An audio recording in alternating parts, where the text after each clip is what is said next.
Trude, and it's a great pleasure, honor, and the deepest respect that I shall now introduce and announce this year's winner of the ICAE Lifetime Contribution in Autoethnography Award. The tradition of giving out an annual Autoethnography Award started last year. For some time, however, we have felt a need to recognize, honor, and give thanks to those who have made a significant contribution to the development and nurturance of the field of autoethnography and those who work within it. Autoethnography is not the easiest, less winding, or the most cherished road to follow in academia or in qualitative inquiry. It is still contested, criticized, and even mocked by others. The contribution of those who have carved spaces, stood against the tide, struggled to redefine a field, and introduced methodological innovation is often poorly recognized. And thus, we find it important to take a stand and remind ourselves and future generations of those who have ignited a flame of autoethnography and who keep it burning through supporting the development of this genre of research, scholarship, and activism. We also believe that the flame of autoethnography stretches beyond the world of scholarship and research. It is a way of being in the world and a way of being with and relating to others. This year's winner is a brilliant example of all of this, constantly providing us with an example of what living an autoethnographic life involves. The conference committee received several nominations for this year's ICAE Lifetime Contribution in Autoethnography Award. And just like last year, the nominees all represented persons who had contributed substantially to the field of autoethnography and were indeed very worthy candidates. However, the decision of this year's winner was unanimous, yet perhaps also a bit untraditional, just the way we like it. So, who is this inspiring and untraditional winner? This year's winner has been a pioneer of both narrative and autoethnographic scholarship, inspiring and introducing many others to these personal, reflexive, and evocative ways of doing research. The winner has paved the way for many to learn, develop, and extend new approaches, and after a long and impressive career in academia, still continues to do so. The winner has gone against the grain for thinking, researching, and writing in creative and mind-expanding ways. Through bold, authentic, and inviting manners, this year's winner has been on an open-ended and relational academic journey for decades. A journey is always part of a bigger journey, other people's journeys, and the material worlds in which we roam about. While research and academic activity is often related to adhering to certain rules and rigorous procedures in a quest for finding the one and only truth, leaving the marked and predictable paths of the established academy in favor of roaming about and encouraging others to do the same can open up for spaces and inspire nourishing relationships. It can lead to new and unforeseen kinds of knowledge developed in myriad of ways. In Norway, where I come from, we actually have a statutory right to roam, at least we do in nature. The Norwegian Environment Agency states that, and this is a quote, "For centuries, we have been free to roam the countryside in woodlands and meadows, on rivers and lakes, amidst coastal islets and mountain summits, no matter who owns the land. While we are free to forage for saltwater fish, berries, mushrooms, or flowers, we come away not only with the fruits of nature, but with our own memories and experiences." I have this dream that some of this right to roam could also apply in academia. However, the land of the academy can at times be experienced as rather hostile, with strict borders and landowners who decide who has the right to enter the land and who sets the rules of how one shall behave there. This year's winner has made a lifelong achievement in contributing to making research, the academy, and scholarship more inviting and friendly, focusing not only on how to forage for the necessities we need to survive in this land. Rather, the winner encourages us to roam and to search for ways in which we can nourish the souls of ourselves and others, acknowledging subjective and relational experiences and memories as knowledge that can touch, evoke, or even provoke, and thus contribute to connections, activism, and change. Lives and scholarship can in many ways be perceived as relational. I mentioned earlier that this year's winner is a bit untraditional. I can now announce that this year's winner is not one person, but two. Two people who have done so much in their own names, so much that each of them could be awarded a dozen prizes. But when put together, their contribution increases exponentially. The contribution is not only about what they have contributed in terms of being the authors of and editors of numerous books and publications, and of having taught and supervised numerous students and PhD candidates. While this contribution is by all means substantial and important, what makes this year's winner shine so bright as a source of inspiration is even more so how they do it. Their work, collaboration, and lives are a wonderful contribution and demonstration of how it is possible to work and be together, of how knowledge and the development of knowledge and life in itself is at heart relational. They live as they preach. Their kindness, curiosity, and creativity, all carried out in a relational framework, inspire others and contribute to building caring and nourishing communities. Through a long and rich academic life with all that it involves, they have remained fully and lovably human, sensitive, caring, sincere, empathic, ethical, engaged, and active. The world and lives of autoethnography would not have been the same without these two. For their continuous inspiration and creativity and expanding research, scholarship, and the academy, for demonstrating the power of relations and friendship, for their will and capacity to roam, and for inviting the rest of us to do so. The ICAE Lifetime Contribution in Autoethnography Award 2021 goes to Carolyn Ellis and Bochner. Please, everyone, unmute yourself and give them a big and warm applause.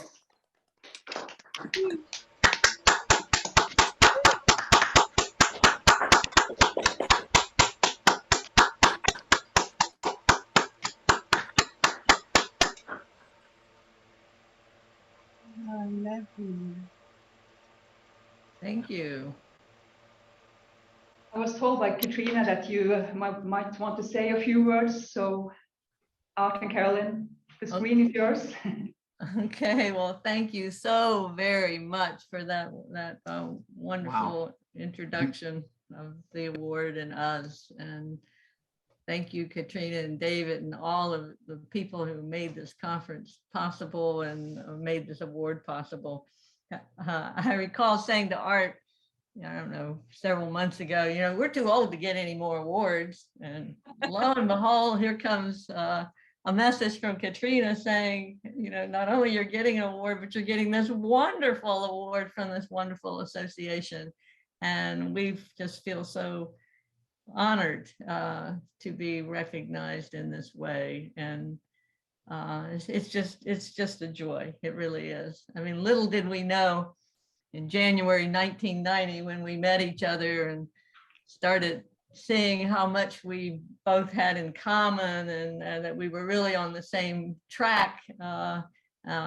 Little did we know that this kind of thing would take place and just explode really all over the world. And I love the metaphor of roaming, because that's just kind of the way I think of ourselves. We didn't stay in any kind of mainstream field, but we took the chance to say, let's find people who want to do this with us, who appreciate it, who have something to say, and let's see if we can connect all of those folks into something that works somewhat outside of an institutional setting.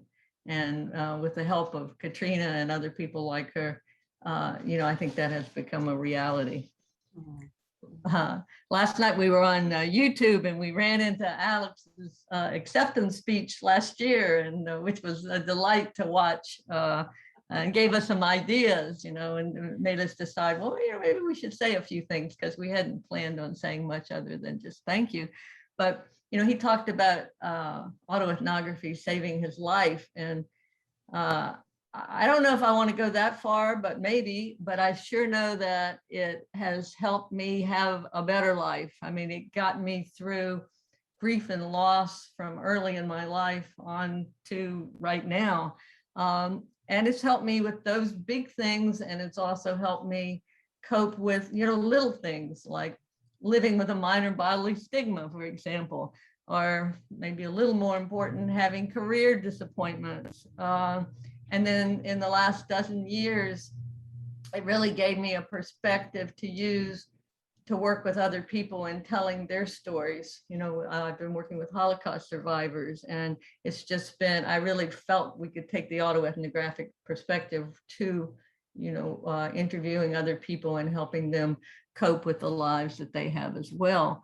So I assume I'm going to have a continued relationship with autoethnography. I know it's still really important to me now. It's important to help me figure out how to live the life that I have and be the best I can be in the relationships that I'm in. And I think it's really been important to me to, think autoethnographically, to write it. And then it becomes another whole dimension to share it with you. I mean, I'm just amazed at the dimensions that get added when the stories get shared with other people. And I also find that in this point in my life that it feels more important to me to turn even more to other people's work and attempt to create a space where they have the opportunities, where they get the support that they need to do this kind of work. And I think we have that, with this group, with all the various groups in the UK. There are groups in Australia, New Zealand. There's several in the United States. And I love the thought of all of us trying to connect together to make a larger space to work inside of. And I'm also so happy that we have a journal of autoethnography and other journals that certainly promote autoethnography as well. And I want to tell you that the new handbook of autoethnography is on its way to my doorstep at this moment. So it will be out soon. And so all of these, are just indications of how well autoethnography is doing. And I think it's especially important in the world now today, where we have so many crises brewing and erupting that we have to figure out how to cope with. So I love this conference, and I love all of these conferences for helping us to find each other globally. Several people yesterday said, "Oh, I feel that you've captured my experiences, even though I'm in a different country or in a different circumstance." And I think that is so important, to feel we have companionship in the world, to feel we can go across country borders and connect with each other and make spaces together. And I've loved, I'm sorry I missed a lot of the presentations, but the ones I heard were just fantastic. People talking about, being contingent faculty or how to work with cadavers or whatever. And I could just see the people, recognizing it. Yes, this is my experience. And I'm really glad to hear what you have to say about it and to give me insights into it. And finally, we talk about living the autoethnographic life, and I think that is just so important as a way to learn to cope as much as we can with uncertainty. And as we said in our talk yesterday, to live fully in the present and appreciate the moments that we have, but also be able to anticipate the future. And I thought, if you will bear with me just one paragraph, the last paragraph, I wrote a preface for the new handbook. And I thought I would just read the very last paragraph after I've talked about, living in the moment, taking advantage of the moments, the joys and the sorrows, and anticipating a future. I wrote, "In these moments, I want to contribute positively to making a better world. As I think about what I and other autoethnographers can do, I take guidance from those who, like my friend Jerry, survived the Holocaust. Charlotte Delbo, a member of the French resistance, for example, implores us to try to look, just try and see. The refrain in most Holocaust testimonies and at most remembrances and memorials is to remember and never forget. That is what we autoethnographers now must do. Look and see, feel and feel for, explore our hearts and minds, and provide opportunities for others to speak. We must remember and never forget. We must do something. Our lives can be better than they are. So yes, I encourage you to find ways to appreciate and celebrate the moments, but also consider that this time of crisis provides an opportunity to think deeply about how we want to live and what we need to do to construct a future path of compassion, empathy, and justice for all. Our autoethnographic voices are more important now than ever. Thank you. Just to add a few words to Carolyn's eloquence. First, I want to thank very much the award committee for the International Conference on Autoethnography for their quite imaginative and innovative decision to honor collaborative work and collaborative work over a career by recognizing the joint contribution of the two of us. No one who lives as long as we have and is fortunate enough to be able to do what we've been able to do does it by themselves. We have had incredible support over many, many years. And I just want to take a minute to thank a few people, some of whom may not be known or recognized names in this room. First, Dwight Conquergood. Dwight Conquergood was one of the first people, he may have been the very first person that we invited, Carolyn and I invited to what was at that time her house in Tampa, Florida, to talk with us about some ideas we had that might connect communication, sociology, and performance studies. Dwight was an avid supporter, and just his kindness, his brilliance, and his way of connecting in the world, and his concern for people around the world. It just meant so much, and it was really an early inspiration. I also want to thank Inkari Sava, an artist, educator in Helsinki, Finland, who was the first person to invite us out of the United States to another country to speak at her college, which was trying to put together a PhD program for artists in Finland.